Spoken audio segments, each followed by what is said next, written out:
এদের কাছে পর্দাকে মজা লাগে না, সুন্নতকে মজা লাগে না, এদের কাছে গান বাজনা ডান্সকে মজা লাগে, দিনকে মজা লাগে না।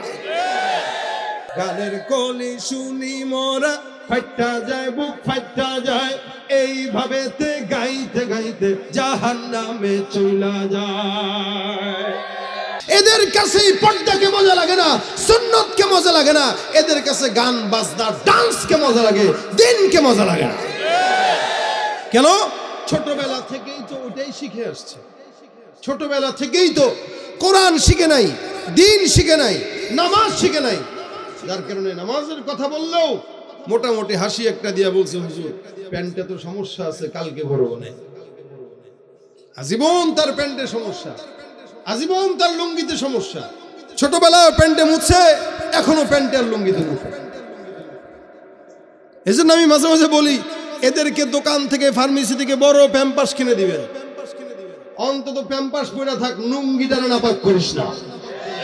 আর তাকায় দেখেন যুবকদেরকে, যে শিক্ষা পাইল, এই শিক্ষা পাওয়ার পর কি হইল? আগে ছিল মানুষ, এখন শিক্ষিত হওয়ার পরে হয়েছে অমানুষ। আগে মানুষ শিক্ষা অর্জন করার পরে মানুষ হইতো, আর এখন শিক্ষা অর্জন করার পরে হয় কুকুর আর বান্দর। আমরা কই বাবা তোরা মানুষের জাত, এরা কয় না তোদের এত লজ্জা নাই, তোরা শরম নাই, তোরা আমরা বান্দরের জাত মানুষ বানাই দিস কে? আমরা কই তোরা মানুষ হয়, এরা কয় না আমরা বান্দর হইতে চাই। আল্লাহ কয় তোরে মানুষ বানাইলাম, সম্মানিত বানাইলাম, না আমার সম্মান তো বান্দর কেন, আমি বান্দর হইতে পারলেই বাস। এই জন্যই তো আমাদের যুবকদের অধিকাংশ জায়গায় দেখবেন, আমি যুবকদের মাহফিল তো বেশি করা হয় আমাদের, যুবকদের মাহফিলে গেলেই দেখা যায় এমন হালত চুলের, চতুর্দিক দিয়ে কাটা, টাক্কু ছিলা, আর উপর দিয়ে স্মৃতিসৌধের মতো চোখা চুল রেখে দিছে। আপনাদের এলাকায় নাই মনে হইতেছে, চুপচাপ কে হুজুর এখন দাগটা তো আমাদের গায়ে লাগতেছে, কেমনে ঠিক কই নাকি? মেসি যেমনে চুল লাগছে সেও এমনি রাখে, নেইমার যেমনে রাখে সেও তেমনি রাখে, তার দিকে তাকাইলে বুঝার কোনো উপায় নাই সে মুহাম্মদের উম্মত। বোঝা যায় না, বোঝা যায় না। অথচ উম্মতের চেহারায় তো উম্মতের নূর থাকা দরকার, উম্মতের চেহারায় তো উম্মতের আলামত থাকা দরকার। আপনি বাজারে ফল কিনতে যাবেন, ফলেরও কিছু আলামত আছে চিনার, হয়তো রং পরিবর্তন হবে না তো ঘ্রাণ সুন্দর লাগবে, ঘ্রাণ আর রং পরিবর্তন হলে বুঝবেন এই ফলটা পাকা। ঠিক তেমনই ভাবে একজন ইমানদার যখন নিজেকে ইমানদার দাবি করবে, ওই বান্দার গায়ের উপরে সুন্নত আর আমলের ঘ্রাণও ছড়ানো লাগবে। যদি সুন্নতেরও ঘ্রাণ না ছড়ায়, আমলেরও ঘ্রাণ না ছড়ায়, বুঝতে হবে এটা কেবল দাবিদার মাগার ইমানদার না। যদি সুন্নত আর নামাজ আর সিজদার ঘ্রাণ না ছড়ায়, আলামত প্রকাশ না পায়, বুঝতে হবে এটা মুসলমান দাবি করে কিন্তু নামাজ আদায় করে না। যার নামাজ নাই, পর্দা নাই, রোজা নাই, যাকাত নাই, হজ নাই, সাদকা নাই, এই ব্যক্তি কোনোদিন ইমানদার হতে পারে? চেহারার দিকে তাকাইলে বোঝা যাবে। এই জন্য কারো কারো জন্য এই সমস্ত সন্তানগুলোও ফিতনা, যে সমস্ত সন্তানগুলো ঠিক মতো চলে না, 14 বার গাঁজা না খাইলে পেটও ভরে না, এমন ভাবে নেশা করে আমাদের যুবকেরা। আহা, নাই তো আমাদের এলাকায়, সারা বাংলাদেশে আছে, সারা বাংলাদেশে আছে। এমন ভাবে গাঁজা খায়, মদ খায়, ইয়াবা খায়, পাগলের মতো আইসা বাসায় বউরে কয় আম্মা দরজাটা খোলো। বউ জুতা নিয়ে দাঁড়ায় থাকে, তো হারামি, হ্যাঁ গোলামের পুত গোলাম, প্রতিদিন এই গেলে ছাই পাশ খায় এসে আমার আম্মাটাকে, তোর মায়ের কি আমি খাইলে। এবার মোটামুটি এই গাঁজা আর মদের ঠেলায় বউরে আম্মা ডাকতেছে, আবার বউর আম্মারা দিতেছে তালাক। এই সমস্ত ছেলে, এই সমস্ত সন্তান, আউলাদুকুম ফিতনা, প্রত্যেকটা বাবার জন্য সন্তানগুলো ফিতনা। কি ফিতনা? আবার সন্তানের মহব্বত বাবার জন্য ফিতনা। যেই সন্তানের মহব্বতে সন্তানের নামাজ পড়াইতে পারে না, ফজরের নামাজের সময় বাবা চিন্তা করে এত শীতের মধ্যে আমি এই তো কষ্ট লাগে, বাচ্চারা কেমন উঠাই, আরে থাক ঘুমাও ঘুমাও ঘুমাও শোনা। মা কয় উড়ানের দূর, তুমি এমন করো কে? পোলাটা ঘুমাইছে একটু আগে মাত্র, রাত্রিবেলা ফেসবুক টিপছে, টিকটক দেখছে, হ্যাঁ চ্যাটিং করছে, এখন তুমি অল্প সময় মাত্র ঘুমাইলে মাত্র সারা রাত কেন মোবাইল চালাবে? আপনার জন্য আপনার সন্তান খারাপ হয়, দূর বাদ দাও, এই বয়সে পোলাপান এগুলো করে। মনে রাখেন, আল্লাহ পাক রব্বুল আলামিন বলেন, রব্বানা ইন্না আতা'না সাদাতানা ওয়া কুবারা'না ফাআদাল্লুনা সাবিলা। যেই সমস্ত সন্তান বাবা মা সন্তানকে ঠিকমতো পরিচালনা করবে না, আল্লাহর নবী সাল্লাল্লাহু আলাইহি সাল্লাম বলেন, প্রত্যেকটা বান্দা, প্রত্যেকটা মানুষ তার নিজের মুসলমানের ফিতরাতের উপরে জন্মগ্রহণ করে। নবী করিম সাল্লাল্লাহু আলাইহি সাল্লাম বলেন, ফাআবাওয়াহু ইউহাউইদানিহি ওয়া ইউনাসসিরানিহি। ওই বাবা মাই সন্তানকে ইহুদি বানায়, বাবা মাই সন্তানকে নাসারা বানায়। মূলত সন্তানের কোনো দোষ নাই। এই সন্তানকে বাপ মা যখন ইহুদি নাসারা খ্রিস্টান বানায় দেয়, মুনাফিক বানায় দেয়, গাঁজাখোর বানায় দেয়, ওই সন্তান যখন জাহান্নামের মধ্যে যাবে, আল্লাহর কাছে ডাক দেয়া বলবে, আল্লাহ, যেই বাপ মার কারণে আজকে আমার হালত এমন, এই বাপ মাকে আমার পায়ের নিচে ঘুরে শোয়ায় দাও, আমি বাপ মার গায়ে পাড়া দিয়া দিয়া তোমার জাহান্নামে যেতে চাই। আল্লাহ পাক রব্বুল আলামিন বলে, এই সমস্ত সন্তানরাই বান্দা তোমাদের জন্য খেয়ানত, তোমাদের জন্য ফিতনা। অসংখ্য বান্দারা সন্তানের জন্য জাহান্নামে যাবে, আবার অসংখ্য বান্দারা সন্তানের কারণে শুধুমাত্র জান্নাতে যাবে, জাহান্নামে যাবে। বান্দা, আপনি আপনার সন্তানকে ফিতনা বানাবেন নাকি রহমত বানাবেন, এটা আপনার হিসাব। আপনি আপনার সম্পদকে রহমত বানাবেন নাকি ফিতনা বানাবেন, এটা আপনার হিসাব। আল্লাহ পাক বলেন, তোর সম্পদটা তোর জন্য ফিতনা, কিন্তু আবার এই সম্পদটা বান্দার জন্য জান্নাতে যাওয়ার কারণ হয়ে যায়। কোন বান্দা সম্পদ বানানোর পর, কোন বান্দা কামাই রোজগার করার পর, কোন বান্দা দান সদকা করবে, বলেন তো এই সদকাটা বান্দার জন্য সওয়াবের না গুনাহের? এখন কোন বান্দা যদি সদকা করে, টাকা পয়সা পাওয়ার পর, সম্পদ পাওয়ার পর গরিবদের দিকে নজর যায়, রাসূল করিম সাল্লাল্লাহু আলাইহি ওয়াসাল্লাম বলেন, আস-সাদাকাতু তারুদ্দুল বালা। সদকাটা এমন একটা জিনিস, বান্দার সকল প্রকার বালা মুসিবত থেকে শয়তান বান্দাকে হেফাজত, আল্লাহ বান্দাকে হেফাজত করে। এ মুসলমান, বালা মুসিবত থেকে আল্লাহ পাক রব্বুল আলামিন বান্দাকে হেফাজত করে যদি বান্দা দান সদকা করে। যখন বান্দা দান করবে, তখন বান্দার জন্য সম্পদটা ফিতনা নয়, তখন বান্দার জন্য সম্পদটা একমাত্র আল্লাহর রহমত। আজকে সমাজের ভিতরে অসংখ্য বান্দার আছে, নামাজ নাই, রোজা নাই, পর্দা নাই, সম্পদ থাকলেও দান করে না, মাগার গানের প্যান্ডেলে লক্ষ টাকা দিতেও দ্বিধা করে না। গানের কলি শুনি মোরা ফাইটা যায়, বুক ফাইটা যায়, এইভাবে গাইতে গাইতে জাহান্নামে চইলা যায়। ঢোল তবলার গান বাজনার কবরে পাবি সাজা, দিন ইসলামের পথে তোমরা চলো রে সোজা, দিন ইসলামের পথে তোমরা চলো রে সোজা। মুসলমানের মুখে শুনি রাধা এবং কৃষ্ণের গান, তরুণ যুবকের মুখে ও প্রিয়া পাশানির গান। আছে না নাই? সম্পদ ব্যয় করতে ওই জায়গায় টেনশন নাই, চিন্তা নাই। খালি মাহফিলে যাবেন, দেখবেন 5 টাকা বের করে নেবেন, 10 টাকা দিবেন।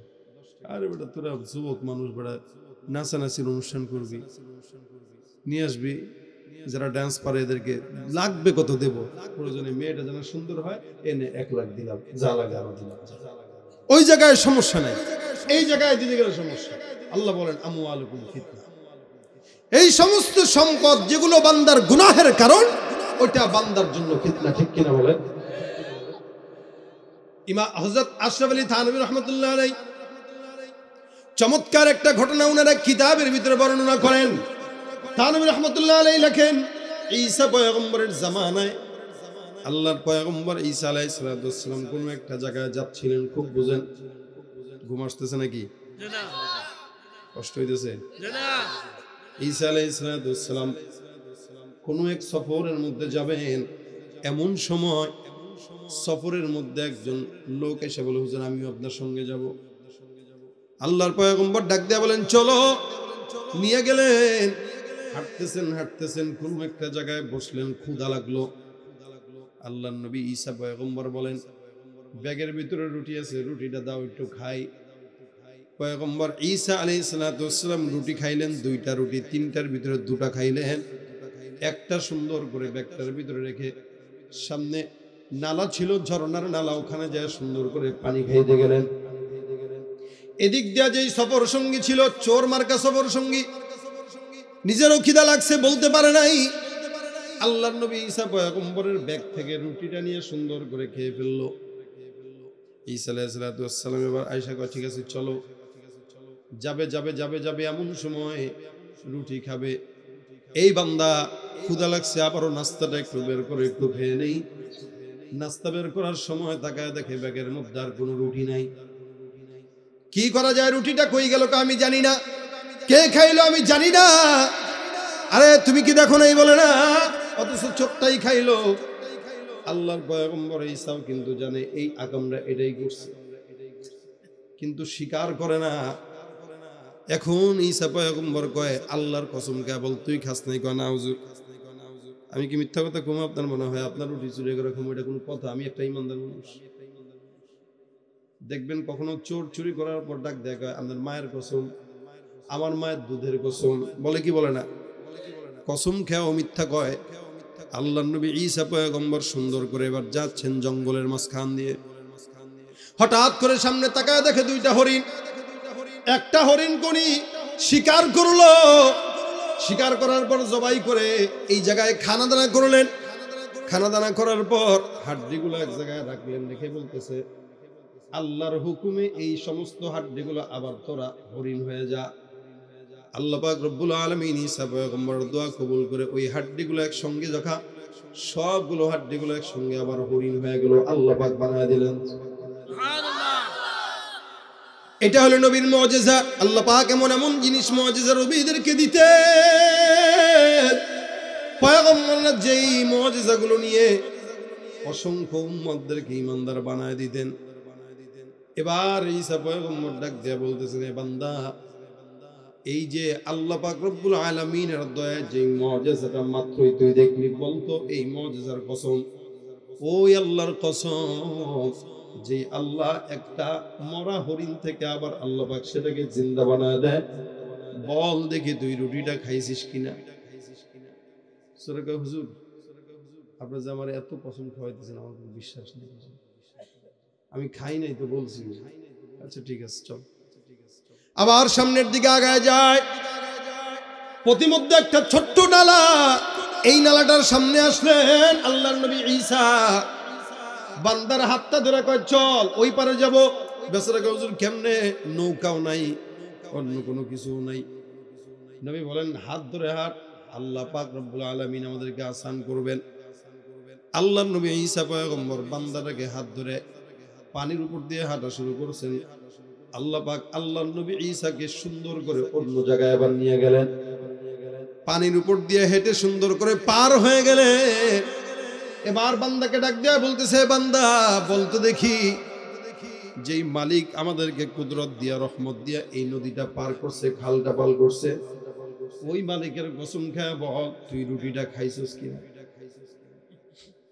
নবীও ছাড়ে না, তুই মিথ্যা বলবি, তুই যাবি কোন? আমি জানি তুই খাইছিস, তুই মিথ্যা বলবি কেন? হ্যাঁ বেটা, মালিকের কসম খায়, তুই বল তুই খাইলি কিনা। কয়, হুজুর আল্লাহর কসম আমি খাই নাই। ঈসা পয়গম্বর কয়, ঠিক আছে দাঁড়া, আরো সামনে দেখি। জঙ্গলের মাঝখান দিয়ে যায়, হঠাৎ করে একটা বালুর টিলা।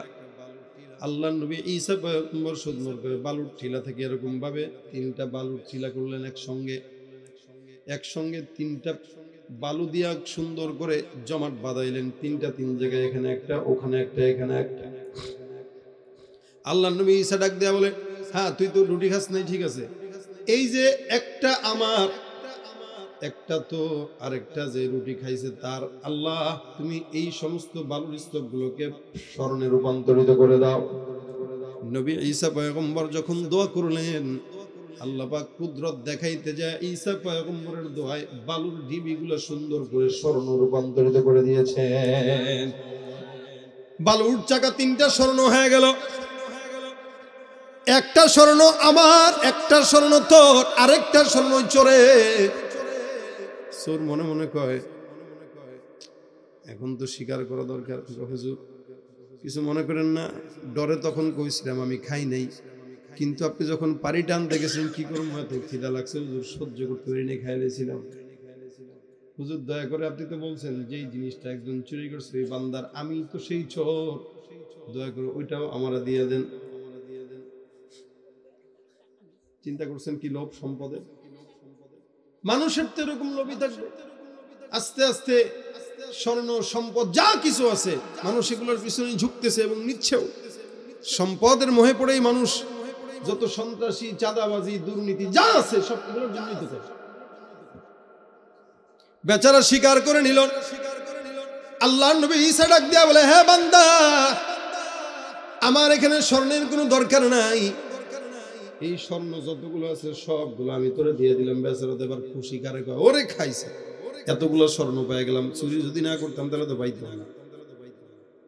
সুন্দর করে সব স্বর্ণগুলো নিয়েছে, নেওয়ার পরে ব্যাগের মধ্যে ঢুকাইছে।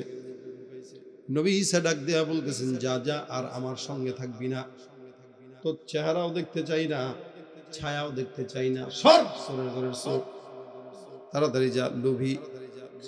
আল্লাহ নবী মুসা, আল্লাহ নবী ঈসা পয়গম্বর ধমক দিলেন বেচারাকে, দূর, ধমক দিলে কি, পাইছে তো যেটা পাওয়ার, যা পাওয়ার তা তো পাইছে।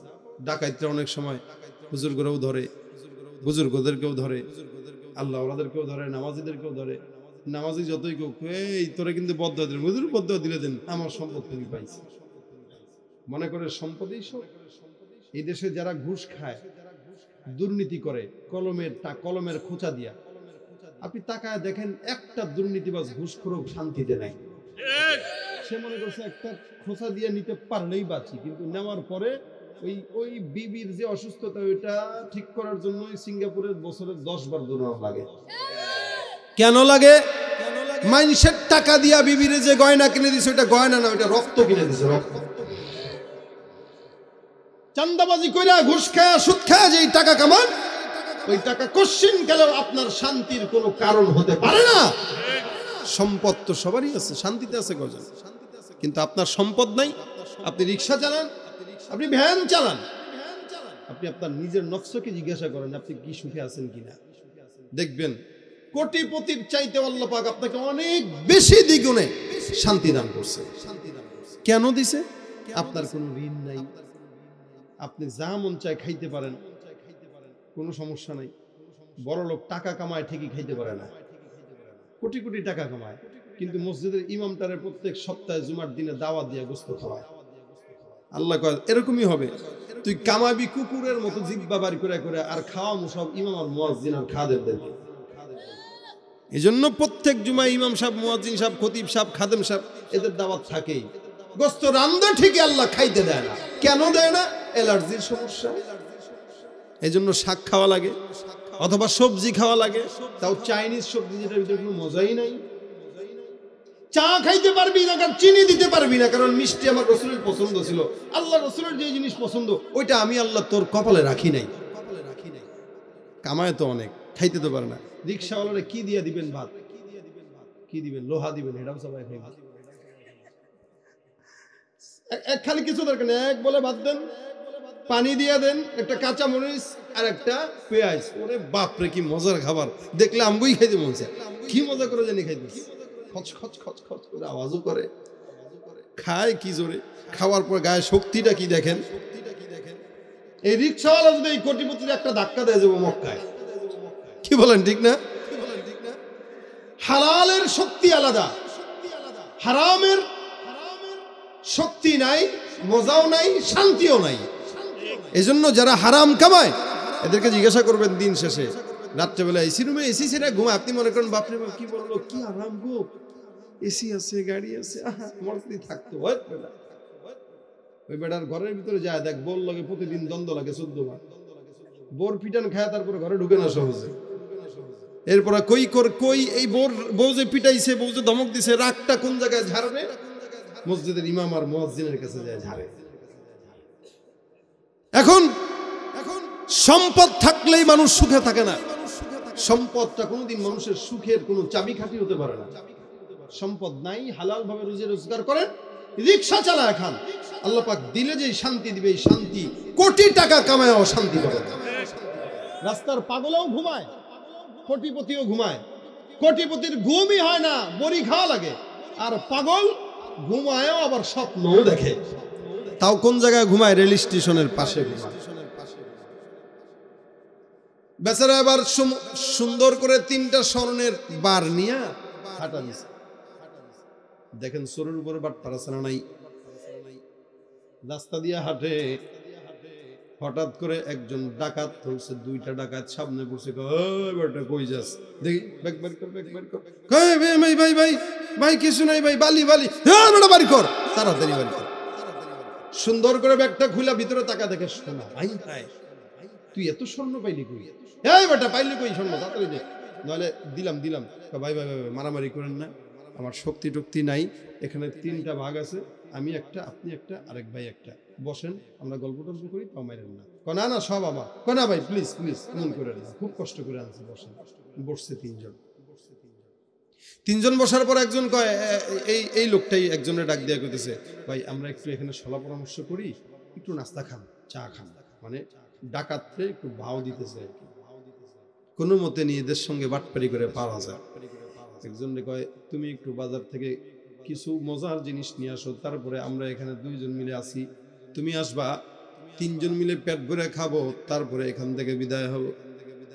এই একজন লোককে পাঠাই দিল, ওদিক দিয়ে 2জন ছলা পরামর্শ করে, যারে পাঠাইলাম খাবার আনার জন্য, ওইটারে আসার পরেই মেরে ফেলবো, হত্যা করব।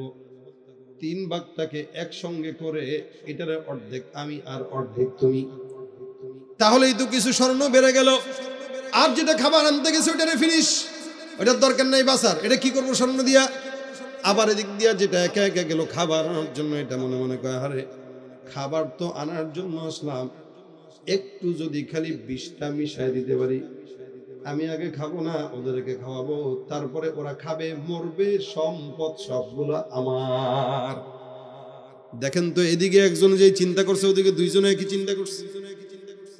এই 3জন মিলে একই চিন্তা করার পর বাজার থেকে যখন খাবারটা নিয়ে আল্লাহর বান্দার সামনে আগায়, এদিক দিয়ে 2জন আগের থেকে তুই আর ওই যে আসতেছে ধর। বেচারা আসলো যখন সামনে, খাবারটা সুন্দর করে নিল, নেওয়ার পর কয়, বয় আগের কথা অনুযায়ী 2জন মিলে এই বান্দাটার দুনিয়ার জমিন থেকে বিদায় করে দিল। বিদায় করে কয়, যা রাস্তা খালি হয়ে গেছে, এখন 2জনের যা আছে সব 2জনের।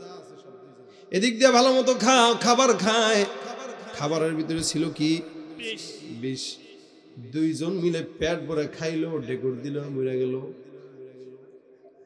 কি বলেন? সম্পদটা এখন কোথায়? পকেটে না মাটিতে? 3টা লাশ এখানে পড়া, সম্পদটাও এখানে পড়া। এ মুসলমান, ঈসা পয়গম্বর ওদিক দিয়ে আবার যায় কাহিনী দেখার জন্য। আল্লাহর নবী ঈসা পয়গম্বর হাঁটতেছে, তাকায় দেখে, আরে যে সম্পদটা মুজিজা দিয়ে স্বর্ণ বানানো হয়েছে, সম্পদের জায়গায় মাগার মানুষ নাই। এই মানুষ তো দুনিয়ার জমিনের পিছনে এমনি ঘুরে সম্পদের জন্য, কিন্তু মরণ সামনে চলে আসে, গাড়ি উপরে থাকে, বাড়ি উপরে থাকে, মাগার লাশটা কিন্তু কবরের নিচেই চলে যায়। এমন সন্তান রেখে যায়, যে সন্তান বাপের লাশটা জানাজা দেয় না যতক্ষণ সম্পদ বন্টন হয় না। আছে না নাই এই জামানায়? সম্পদ বন্টনের জন্য ঝগড়া লেগে গেছে, বাবার লাশ মাটিতে পড়ে গেছে, দেয়ও না, কাফনও দেয় না, দাফনও দেয় না। অথচ আপনি যে সম্পদটা অর্জন করলেন, লাভ হইল কি? কোনোই লাভ নাই। এ মুসলমান, এই কারণে আল্লাহ পাক রব্বুল আলামিনের হাবিব বলেন, এত কিছু দরকার নাই, দুনিয়ার জমিনে তুমি এমন ভাবে চলো যেন তুমি একজন মুসাফির।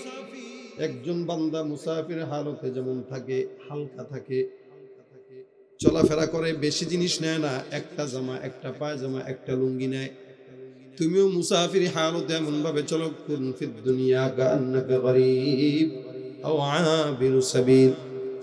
পথের মুসাফির যেমনে হাঁটে, বান্দা তুমিও সেমনে হাঁটো। রাসূল সাল্লাল্লাহু আলাইহি সাল্লাম বলেন, কারণ কি? দুনিয়াটা মুমিনদের জন্য জেলখানা, আর দুনিয়া সিজনুল মুমিন ওয়া জান্নাতুল কাফির। কাফেররা বড় বড় গাড়িতে চড়বে, বড় বড় বাড়িতে চড়বে, ইমানদাররা গাড়ি বাড়ির স্বপ্ন দেখবে কম, মাগার ইমানদাররা জান্নাতের স্বপ্ন দেখবে, ঠিক কিনা? ইমানদাররা এই জায়গা থেকে, জমিন থেকে আখিরাতের পাথেও গুছাবে, আর ওখানে যে জান্নাতে যায় ভোগ করবে। হে আল্লাহর নবীর উম্মতেরা, মনে রাখবেন সম্পদ আপনার দরকার, আমারও দরকার, সবার দরকার। তবে সম্পদটা যেন আপনার আমার গুনাহের কারণ না হয়ে যায়, সম্পদটা যেন আপনার আমার জাহান্নামের কারণ না হয়ে যায়, সম্পদটা সন্তানটা যেন আপনার আমার জাহান্নামের কারণ না হয়ে যায়। রাসূল সাল্লাল্লাহু আলাইহি ওয়াসাল্লাম বলেন, এই কারণে সম্পদ যা অর্জন করবা এগুলোকে বান্দা মানুষকে যাকাত দাও। আজকে সারা বাংলাদেশে যাকাত যদি ঠিকমতো মানুষটা দিত, রাস্তাঘাটে কোনো ভিক্ষুক পাওয়া যেত না, ঠিক কিনা? তুমি রমজান এলে রাখো না রোজা, দিনকে করো আঘাত, পয়সা করির নেই তো অভাব, দাও না তো যাকাত। তুমি ইমানদারির বড়াই করো, নেই তোমার ইমান, তুমি ইমানদারির বড়াই করো, নেই তোমার ইমান। কেমন মুসলমান তুমি, কেমন নামাজের সাথে নাই পরিচয়, মানো না কোরআন, নামাজের সাথে নাই পরিচয়, মানো না কোরআন। তুমি কেমন মুসলমান তুমি, তুমি নবীর উম্মত দাবি করো, সুন্নাহ মানো না, নবীর অপমানে তোমার হৃদয় কাঁদে না। তুমি নবীর উম্মত দাবি করো, সুন্নাহ মানো না, নবীর অপমানে তোমার হৃদয় কাঁদে না। তুমি বিজাতীয় সংস্কৃতিতে সপেছ পরাণ, তুমি বিজাতীয় সংস্কৃতিতে সপেছ পরাণ। কেমন মুসলমান তুমি, কেমন মুসলমান, নামাজের সাথে নাই পরিচয়, মানো না কোরআন, নামাজের সাথে নাই পরিচয়, মানো না কোরআন। তুমি কেমন মুসলমান তুমি, কেমন মুসলমান। তুমি সুদের টাকায় প্রাসাদে গড়ো, ঘুষ ছাড়ো না, দিন দুঃখী না খেয়ে মরে খবর রাখো না। যতটুকু খায়, ওরে বাপ রে বাপ, হালাল মনে করে খায়, হারাম মনে করে না। এলাকায় সুদের কারবারি আছে না নাই? আছে। চাচার কাছে টাকা চাবেন, চাচা 10,000 দেন, নাই ভাই, ও বাবা নাই, ও বাবা নাই। যখন কবেন চাচা 10-এর মধ্যে 1 বাড়ায় দেবো, কয় দেখি তোর চাচির কাছে আসেনি, এতদিন কয় নাই, যে 1-এর কথা বাড়তি বলছে, এখন কয় দেখি চাচির কাছে আছে কিনা। আসলে চাচি বাচি বড় কথা না, নিজের কাছেই ছিল কিন্তু সুদের কথা শুনে নাই বলে দেয় নাই। আপনি সুদ খাইলেন, মুরব্বী মানুষ, হাজী সাহেব মানুষ, খাই বেটা আমি সুদ খাইছি, আমি সুদের ব্যবসা করি। আল্লাহ ব্যবসারে হালাল করছে, সুদকে তো না হারাম করছে। আমি তো সুদ খাই না, আমি তো ব্যবসা করি। কেমনে চলেন কাকা? আল্লাহ চালায়। আল্লাহ চালায় কেমনে? সরকারি চাকরি করছি, পাইছিলাম সরকারি টাকা 50 লাখ, ওটা ব্যবসার কারণ নিয়তে মোটামুটি ব্যাংকে দিয়ে দিছি, ব্যাংক থেকে ইন্টারেস্ট দেয়, আলহামদুলিল্লাহ আল্লাহ খুব ভালো চালায়। বুঝছেন নি কোন ধরনের ভালো চালায়? মুনাফা নাম দিয়ে সুদ খায়, ইন্টারেস্ট নাম দিয়ে সুদ খায়, আর ঘুষ যখন খায় ওইটার নামটা একটু সুন্দর করে পাল্টায় দিয়ে হাদিয়া মনে করে খায়। এজন্য আমি মাঝে মাঝে বলি, যদি হারাম জিনিসটাকে হালাল বানায় খান, হারামটাকে হারাম মনে না করে হালাল মনে করেই খান, তাহলে পেটটা খারাপ হইলে ডাইল মনে করে খাইলেন, জায়েজ হয়ে যাবে। বুঝেন নাই মনে হয় আপনারা? বোঝার দরকার নেই সব কথা। তুমি সুদের টাকায় প্রাসাদে গড়ো, ঘুষ ছাড়ো না, দিন দুঃখী না খেয়ে মরে খবর রাখো না। তুমি ঘুষ খেয়েও অবিচার করো, সাজিয়া প্রধান, তুমি ঘুষ খেয়ে অবিচার করো, সাজিয়া প্রধান। কেমন মুসলমান তুমি, কেমন কেমন মুসলমান তুমি, কেমন নামাজের সাথে নাই পরিচয়, মানো না কোরআন, নামাজের সাথে নাই পরিচয়, মানো না কোরআন। তুমি কেমন মুসলমান তুমি, কেমন মুসলমান। ঠিক না? দেখেন তো, এই কারণে সম্পদ, সন্তান, বান্দাকে আল্লাহ পাক যেটা দেয় এটা নিয়ামত। আল্লাহ পাক সন্তান দিলেন নিয়ামত, সম্পদ দিলেন নিয়ামত, ক্ষমতা দিলেন নিয়ামত। এখন যদি ক্ষমতা পাওয়ার পর মনে করেন যারা মন চায় তারা ধরবো, ডান্ডা বেরিয়ে লাগাবো, পিটাবো, জেলখানা দিব, ফাঁসি দিব, তাহলে আল্লাহ কয় নিয়ামত ছিনায় নিতে আমি আল্লাহ পাক 1 সেকেন্ডও দেরি করি না। টাকা আছে, আপনি যদি মনে করেন যেমনে মন চায় বারে যাবো, গাঞ্জা খাবো, ইয়াবা খাবো, আল্লাহ কয় সম্পদ দিছি, সকালবেলা গরিব ছিল, বিকেলবেলা ধনী বানাইলাম, সকালবেলা ধনী ছিল, বিকেলবেলা গরিব বানাইছি, আছে না নাই? সকালবেলা সম্মান দিয়েছে, বিকেলবেলা সম্মানটাকে ছিনায় নিয়েছে এক বিন্দু কারণেই। যেই মালিক সম্পদ দিতে পারে, সম্পদ নিতেও পারে, সম্মান দিতে পারে, সম্মান নিতেও পারে। এই কারণে আল্লাহ পাক যা কিছু দেয় এটা নিয়ামত। ফাবতাগু মিন ফাদলিল্লাহ, তোমরা আল্লাহ পাকের দয়া অনুগ্রহ তালাশ করো।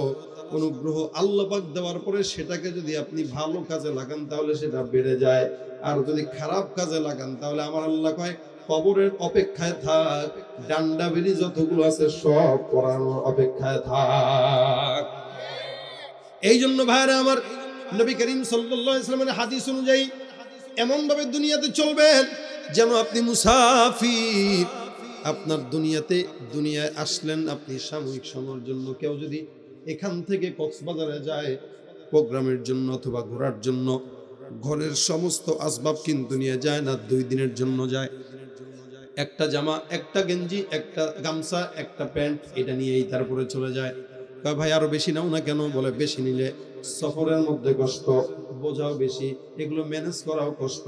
দুনিয়াতে আপনি আমি আসলাম অল্প সময়ের জন্য, এখান থেকে যাওয়ার পথে যত হালকা হয়ে যেতে পারবেন ততই ভালো। আর যদি এমন এমন কিছু করেন, সম্পদ যত বেশি হবে আল্লাহ পাকের কাছে হিসাবও তত বেশি দেওয়া লাগবে, ঠিক কিনা? এই জন্য ভাইরা আমার খুব বুঝবেন, মুসাফিরের মতো চলা, সম্পদ যতটুকু আছে এতটুকুই সন্তুষ্ট থাকা। আল্লাহ পাক রব্বুল আলামিনের কাছে বলা, আল্লাহ যা দিলেন আলহামদুলিল্লাহ, দরকার নাই। মাঝে মাঝে সেগুলোর যাকাত দেওয়া, সদকা দেওয়া, সম্পদের আদান প্রদান করা। যদি গরিবদেরকে দেখেন করজে হাসানা দান করেন। যত আজকে সমাজের ভিতরে সুদের কারবারি বাড়ার পিছনে মূল কারণটাই হলো করজে হাসানা বন্ধ হয়ে গেছে। আল্লাহ পাক বলেন ওয়া আকরিদুল্লাহ করদান হাসানা, তোমরা আল্লাহ পাককে করজে হাসানা দান করো। আল্লাহ করজে হাসানা দিয়ে কি করবে? আল্লাহ কিয়ামতের দিন ডাক দেয়া বলবে, হে বান্দা, আমি অভাবে ছিলাম তুমি আমাকে দান করো নাই, আমি অসুস্থ ছিলাম তুমি আমাকে শুশ্রূষা করো নাই। বান্দা ডাক দেয়া বলবে, আল্লাহ আপনি আবার কেমন অভাবে ছিলেন?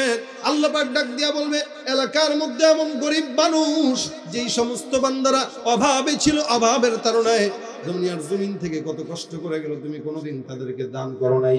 সেই অভাবগ্রস্ত বান্দাকে যদি একবেলা খাবারের টাকা দিতা, আমি আল্লাহকেই সেই সম্পদটা দেওয়া হতো। সুবহানাল্লাহ। এই জন্য মুসলমান যতটুকু সম্পদ আছে ততটুকুই আল্লাহ পাকের কাছে দান করব, তাহলে আর সম্পদটা আপনার আমার ফিতনা হবে না। আল্লাহ পাক বলেছেন সম্পদ তোমাদের জন্য ফিতনা। আজকের যুবকরা যদি এই কাজটা না করে গানের প্যান্ডেল করতো, কেউ কি বাধা দিত তাদেরকে? না। কিন্তু তারা এটা করছে কেন?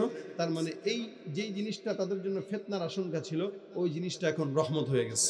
সম্পদটাকে আল্লাহর দ্বীনের কাজে লাগায়া দ্বীনের বয়ান শোনানোর ব্যবস্থা করে দিয়েছে। বলেন তো এখন এই সম্পদটা কি ফিতনা হবে? এটা রহমত। কারণ আল্লাহ পাকের দেয়া সম্পদে আল্লাহ পাকের দ্বীনের জন্যই খরচ করছে। যদি গানের প্যান্ডেল করতো তাহলে ওইটা হয়তো গজব, ওইটা হয়তো ফিতনা। তাহলে 1 নাম্বার, সম্পদের ফিতনা থেকে যদি বাঁচতে চান তাহলে দান সদকা বেশি বেশি করবেন, গরিবদেরকে দান করবেন।